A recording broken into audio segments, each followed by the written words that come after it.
primero que debe hacer una pyme para poderse plantear un despliegue estratégico de la inteligencia artificial es precisamente tener una estrategia. Significa tener clara cuál es la estrategia de su negocio, saber cómo la inteligencia artificial puede ayudar, contribuir a esta estrategia, por lo tanto tiene que aprender las posibilidades y el potencial que tiene la IA.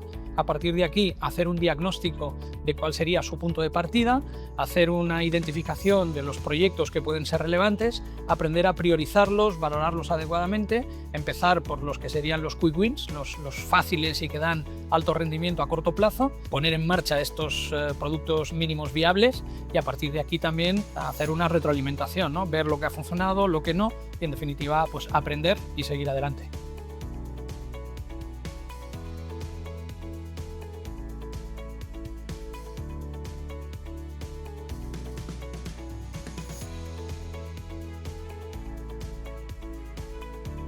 La IA generativa puede ser una palanca extraordinaria para potenciar el trabajo de un profesional de recursos humanos o de cualquier otro ámbito.